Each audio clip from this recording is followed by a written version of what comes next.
On va évaluer maintenant la mobilité vers l'extension de la hanche. Pourquoi on va évaluer cette mobilité? Quand on a un bassin qui va être très antéversé, avec une raideur antérieure de hanche, une hanche qui va être fermée en flexion, on va mettre tous nos stabilisateurs de hanche dans une position d'insuffisance, de mauvaise fonctionnalité. Tout ça, ça va se retrouver par des défauts d'alignement. Quand on va être en appui unipodal, on va se retrouver avec beaucoup plus de valgus dynamique.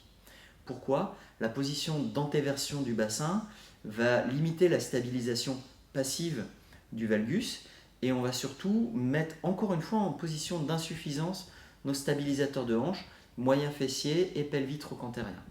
Donc pour évaluer ça, on se positionne en procubitus, on va demander à notre sujet de se mettre sur les coudes et là dans cette position, on va pouvoir voir déjà si on a de l'extension lombaire et si le bassin décolle un tout petit peu. Pour ça, on peut mettre les mains au niveau des épines iliaques antéro-supérieures.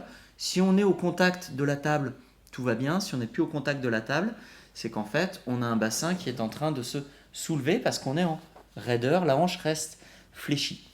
C'est quelque chose qui est très fréquent dans nos régions. N'oubliez pas que la plupart de nos patients sont des gens qui ont quand même une vie qui est très sédentaire. Ils vont être assis en voiture, assis au boulot, assis à la maison devant la télévision.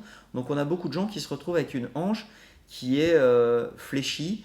On a un flexium de hanche qui va être situé autour de 20-30 degrés. Pour chercher un petit peu plus loin dans ce test, on va demander à notre patient de mettre les mains sur la table, de tendre les bras à la verticale. Et donc là, on va voir si le bassin décolle. Chez une majorité de gens, le bassin va décoller, mais on va essayer d'évaluer est-ce qu'il décolle un petit peu, beaucoup, pas beaucoup. On peut lui demander dans cette position, pourquoi pas un peu d'anté et de rétroversion, voir s'il est embuté ou pas de son mouvement, ce qui a l'air ici d'être le cas.